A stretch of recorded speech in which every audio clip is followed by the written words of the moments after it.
Assalamualaikum warahmatullahi wabarakatuh. Kembali di mata kuliah perikanan dan sekarang kita ada di pertemuan ke-7. Hari ini kita akan membahas mengenai media iklan tradisional. Sebetulnya materi perikanannya sudah ada di kamu sebetulnya bisa baca aja. Tapi supaya lebih jelas lagi, saya akan menjelaskan. Nah, ini highlight aja ya. Oke, kita mulai. Mata kuliah perkembangan media juga sebetulnya udah membahas tentang media gitu ya, ada karakteristiknya juga di sana. Jadi praktis kita hari ini hanya review aja. Kita mulai dari media pertama, yaitu surat kabar. Surat kabar adalah media cetak yang paling tua. Dia punya kelemahan dan keunggulan. Keunggulannya apa? Pertama, fleksibel, bisa dilipat-lipat, digulung-gulung ya. Kedua, dia on time, tepat waktu, karena biasanya dari penerbitan percetakan itu pagi-pagi udah bisa kita baca. Tiga, jangkauannya luas. Ya benar, karena media cetak koran itu sekarang udah punya teknologi canggih ya, dimana bisa dicetak misalnya dari Jakarta, cetaknya di Jayapura. Dan jangkauannya luas, terutama untuk media cetak atau koran yang skalanya nasional. 4, penerimaan halayak bagus. Artinya begini, media cetak koran itu merupakan sumber informasi yang relatif lebih dipercaya. Jadi referensi buat masyarakat. Mau tahu harga daging, harga cabai, pemerintahan kayak gimana, biasanya orang lebih percaya atau lebih cari referensinya ke koran. 6, biayanya rendah.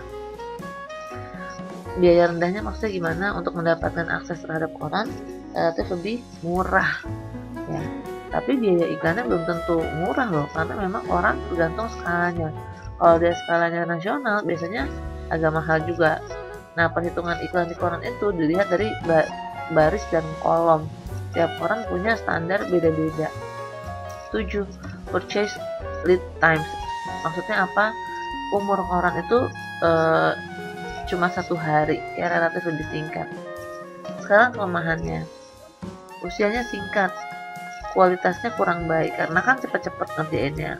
Jadi yang namanya koran waktunya cuma sehari, jadi cetaknya juga cuma berapa jam gitu, cepet-cepet. Besokannya dia udah nggak aktual. 3, kemampuan menarik perhatiannya rendah, karena memang bukan di situ dia nilai jualnya. Nilai jualnya koran adalah di beritanya.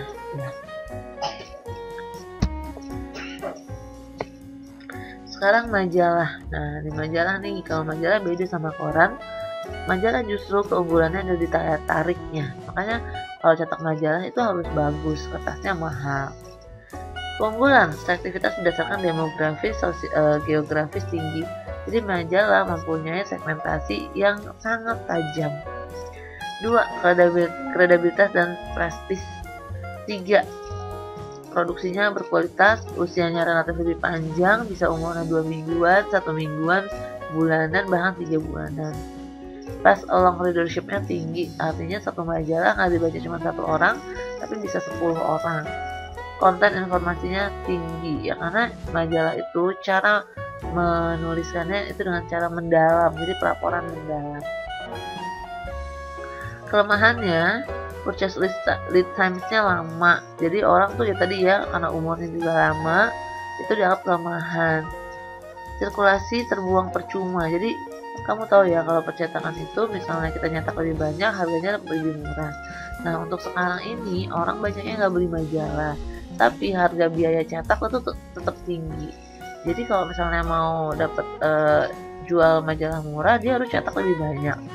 Tapi kan kenyataannya orang nggak baca majalah lagi sekarang, jadi dia cetak banyak tapi nggak terserap gitu. Itu maksudnya kelemahannya.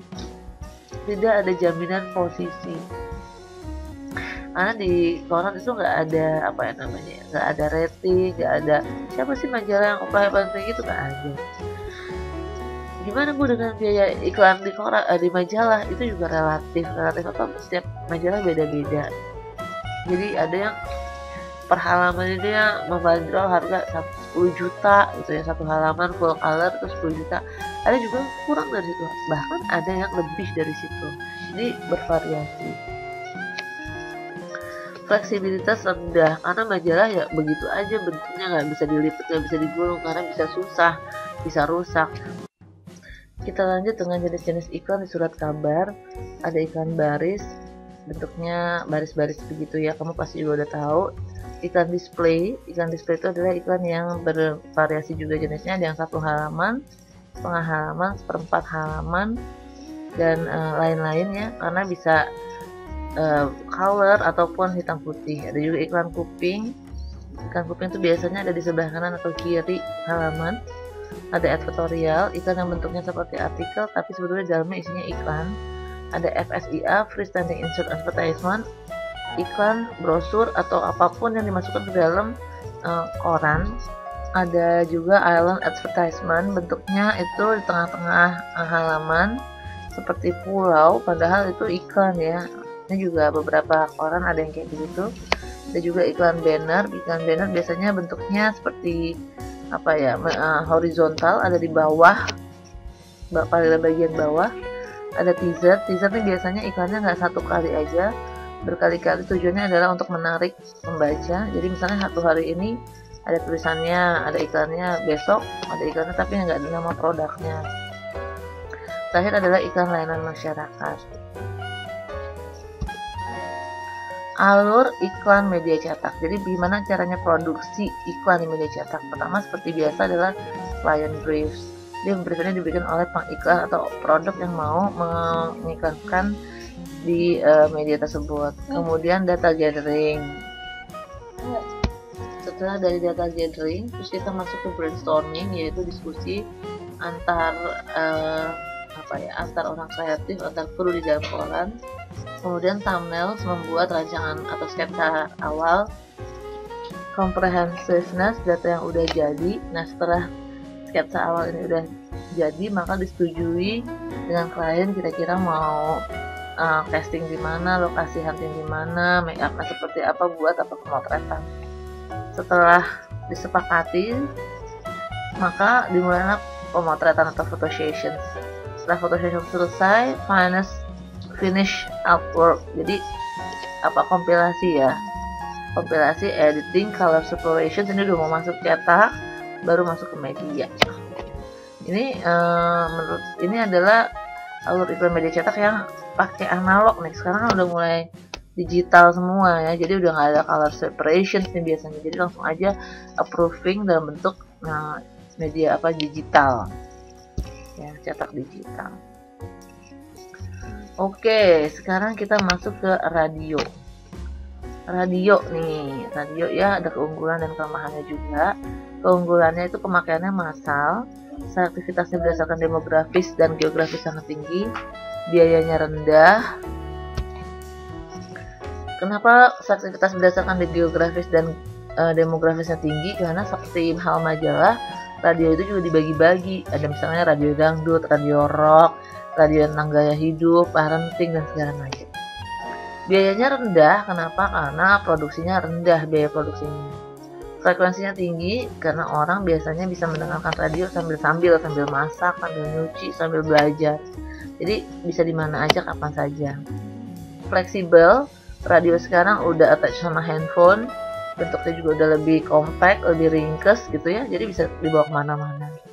Biaya produksinya rendah. Kelemahan, presentasi pesan hanya audio, hanya sekilas berarti. Tingkat perhatiannya rendah, tidak ada standar biaya. Betul, karena satu radio dengan radio yang lain itu beda-beda biayanya. Ada radio yang mahal kalau dia cakupannya nasional dan berjaringan. Ada juga kalau yang komunitas radio biaya iklannya murah. Exposure kilat sekelebat gitu. Jadi biasanya kalau penyiar radio menyebutkan nomor telepon itu diulang 2-3 kali. Kenapa? Karena kalau sekali orang nggak nyimak, nggak nangkep, dan nggak ada waktu buat nyatet. Jadi biasanya diulang-ulang. Nah, ini lagi nih jenis-jenis iklan radio. Iklan radio ada apa aja? Ada spot ad libs. Ini biasanya iklan produk ya. Ad libs itu yang diucapkan. Jadi misalnya kayak, hai semuanya, jangan lupa datang ke acara di Unindra ya. Nah, ketika penyiar sedang siaran radio itu kemudian dia menyebutkan iklan, yang disebutkannya, yang diucapkan itu namanya iklan ad-libs. Ada talk show juga bisa jadi iklan, misalnya di situ ada sponsornya atau enggak ada orang yang membiayai kemudian jadi pembicara utama di dalam talk show, itu juga bisa jadi iklan. Live report, iklan yang ditayangkan saat laporan langsung, misalnya ada acara seminar gitu, kemudian sponsor utamanya misalnya produk A. Nah, produk A itu disebut-sebut terus di dalam acara live report itu. Nah, itu bagian juga dari iklan. Time signal, iklan yang tayang pada waktu radio mengumandangkan tanda waktu. Misalnya apalagi bentar lagi mau puasa ya, maghrib. Itu sebelum maghrib ya, detik-detik menjelang maghrib tuh biasanya banyak produk-produk yang beriklan karena orang kan menunggu-nunggu tuh ya. Jadi itu bisa dibilang prime time-nya deh kalau buat TV maupun radio. Atau juga kuis ya. Kuis itu biasanya ada sponsor-sponsor. Nah, sponsor itulah yang membiayai. Oke, sekarang TV. Ya, iklan TV. Kita masuk dulu karakteristik iklan TV dulu. Sini ya, kembali. Karakteristik iklan TV ini juga udah pernah dibahas ya di mata kuliah perkembangan media, tapi nggak apa-apa, kita bahas lagi. Ada beberapa syarat agar iklan TV menjadi efektif. Ini saya ambilnya dari bukunya Sigit Santosa tahun 2002 apa 2010 ya, 2010 nih kalau nggak salah ya. Itu ada syarat agar iklan menjadi efektif. Pertama, gambar yang suara berbicara, gambar yang berbicara, memaksimalkan fungsi gambar. Jadi kekuatannya adalah di kekuatan gambar dan audio yang suara. Harus menarik perhatian karena dalam 5 detik pertama itu orang perhatiin, tapi kalau dianggap nggak menarik dia akan skip atau switch channel. Fokus, pesannya tidak perlu bermacam-macam, makanya belajar positioning itu fungsinya adalah ini, supaya kita mau nyampein apa sih dalam waktu 10 detik 30 detik supaya nggak kemana-mana, fokus. Nama produk iklan biasanya diakhiri dengan nama dan logo ya, jadi penting banget brand, nama, logo produk itu harus masuk. Menampilkan orang lebih baik sesuaikan dengan citra produk, memberikan manfaat. Nada suasana iklan harus merefleksikan kepribadian produk. Ini kan kita udah belajar dari minggu lalu ya, ingat kan? Produk teh kotak dan teh sosro ya. Nah, itu semuanya harus masuk di dalam situ. Pesan iklan jangan terlalu panjang, harus fokus tadi ya udah. Bangun kampanye jangan sporadis. Maksudnya kalau iklannya udah konsepnya seperti itu, berarti media-media yang lain kayak di radio, di koran, spanduk dan segala macam, even di acaranya pun juga konsepnya harus sama. Jadi nggak membuat kebingungan bagi masyarakat, ini iklan teh kotak yang mana gitu misalnya. Kalau teh kotak yang kemarin kita pelajarin kan yang versinya Rizky Fabian pakai baju warna kuning, nah itu karakternya tuh kuning, ya udah kuning gitu. Jadi orang atau masyarakat punya inget gitu, jadi ada sebuah konsep yang mereka ingat. Jenis iklan iklan TV ini banyak banget. Ini saya cuma sedikit ya, sebetulnya ini banyak, ada lagi turunannya. Ada yang bentuknya sponsor, ada yang bentuknya partisipasi ya, iklan yang pada umumnya ada yang kamu tonton itu partisipasi. Run on schedule yang secara acak, jadi pengiklan nggak bisa menetapkan waktu-waktunya, ini udah ditetapkan oleh station. Slot time, iklan yang mengisi pagi dan malam hari. Time signal, pergantian program. Bumper in, bumper out, OBB, CBB. Ada superimpose, running text yang ada di bawah layar, jalan-jalan itu namanya running text. Ada filler, iklan yang mengisi kekosongan program. Biasanya filler ini range-nya 90 detik sampai 1 menit setengah. Public service advertisement atau iklan layanan masyarakat. Nah, mungkin saya belum menjelaskan tentang public service advertisement ya. PSA atau iklan layanan masyarakat itu sebetulnya sama dengan iklan-iklan yang lain, tapi hanya tujuannya aja yang berbeda. Jadi kalau tujuan iklan pada umumnya adalah komersil, nah sementara kalau iklan layanan masyarakat tujuannya adalah merubah pola pikir perilaku masyarakat dalam rangka hubungan sosial gitu. Contohnya gini, tapi bisa nggak produk komersil bikin iklan PSA? Bisa banget ya. Lifebuoy pernah bikin temanya adalah cuci tangan. Itu kan cuci tangan merubah gaya hidup masyarakat untuk sering-sering cuci tangan dan menjaga kebersihan. Boleh. Tapi bagaimana dengan biayanya? Sama aja atau ada diskon? Sama aja. Ya sama aja, jadi nggak ada diskon-diskonan ya. Jadi tergantung stationnya, station TV-nya, range-nya itu berapa di sana. Jadi sama, diperlakukan sama dengan iklan-iklan pada umumnya. Keunggulan dan kelemahan iklan TV. Satu, menggabungkan suara, gambar, gerak. Jadi kalau di TV itu karena dia menggabungkan audio dan visual, perhatian penonton jadi lebih tinggi ketimbang radio atau misalnya apa? Yang rendah itu radio. Kalau koran tinggi ya, koran juga tinggi. Kamu kalau baca buku, baca koran kan kita harus benar-benar perhatian banget gitu ya, nggak harus fokus. Kalau enggak ya nggak nyambung ntar. Tapi kalau radio bisa disambil-sambil. Nah sementara TV juga begitu. Kita juga jadi fokus. Semakin banyak alat indera pada manusia yang digunakan, maka membutuhkan perhatian lebih besar. TV tingkat coveragenya luas ya, bisa nasional, bisa bahkan dengan adanya TV digital, stasiun TV yang ada di luar pun kita bisa nonton ya.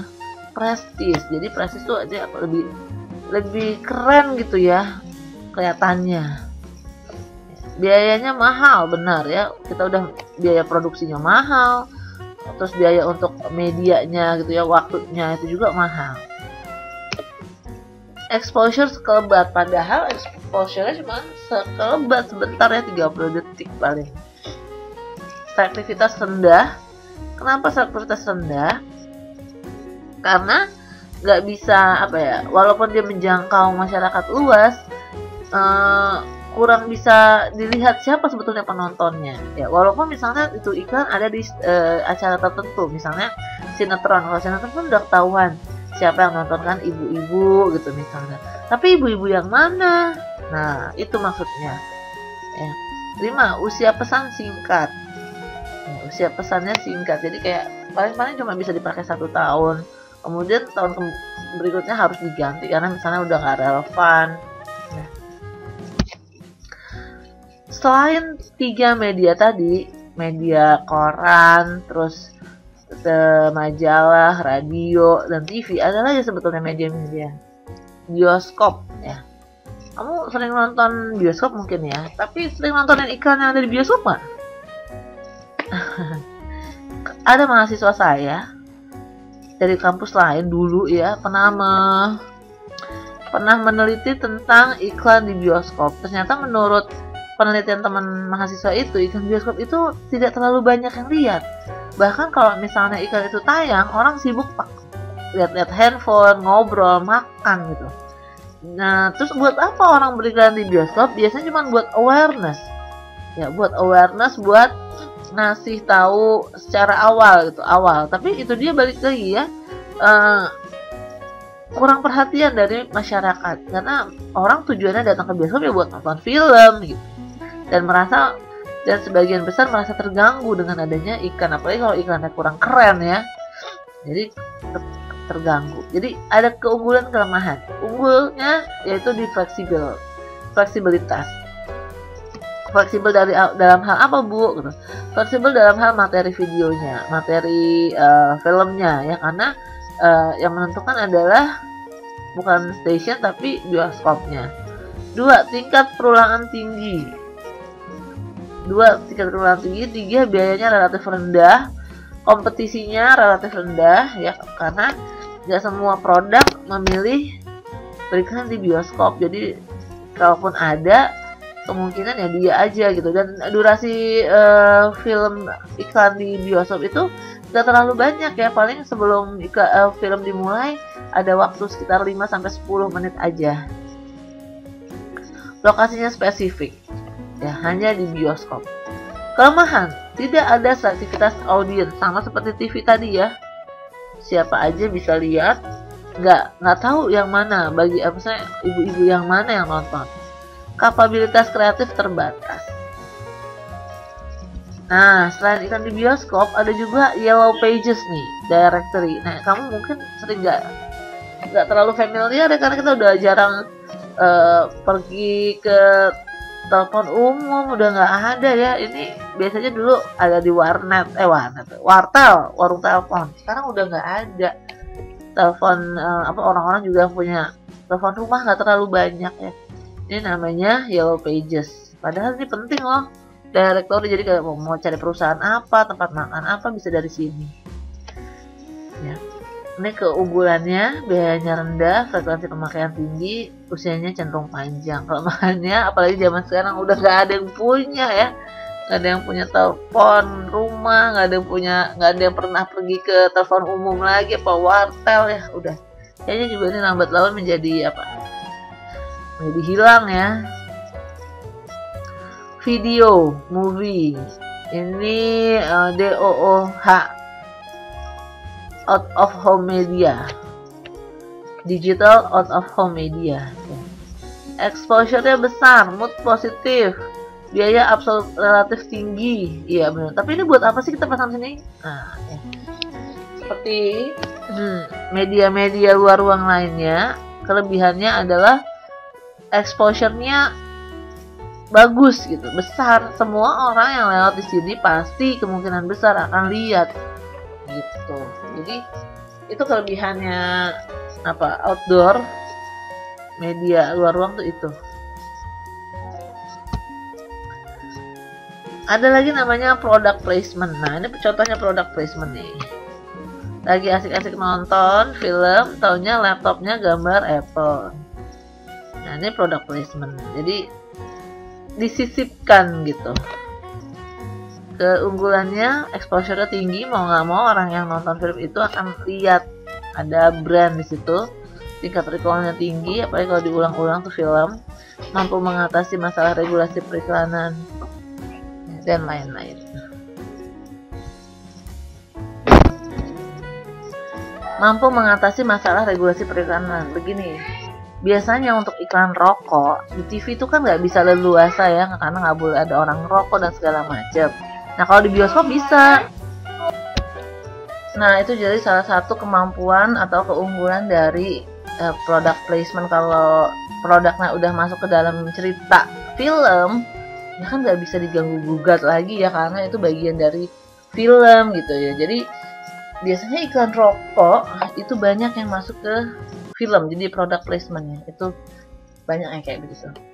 Kelemahannya, biaya absolut mahal. Ya memang mahal, benar-benar mahal ya. Karena sponsor utama biasanya masuknya jadi sponsor ya, itu sponsor utama ya, mahal banget.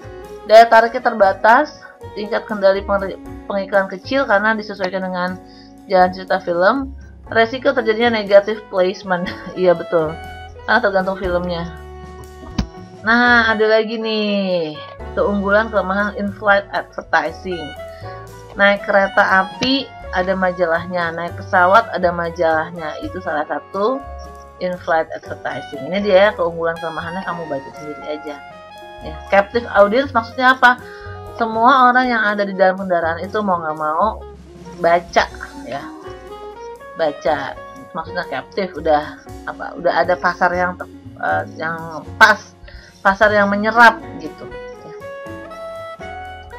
Kemudian ada lagi juga ini display ya, kita sebut namanya POP. Nah, ini peranan POP adalah informing, reminding, encourage, dan merchandising. Jadi POP display nggak cuma untuk dagang, tapi ini loh, ada 4 hal ini. Nah, itu adalah materi kita kali ini. Terima kasih atas perhatiannya. Sebentar lagi Ramadan. Saya minta maaf kalau ada salah-salah kata. Sampai minggu depan juga kita akan UTS. Terima kasih sekali lagi atas perhatiannya. Assalamualaikum warahmatullahi wabarakatuh.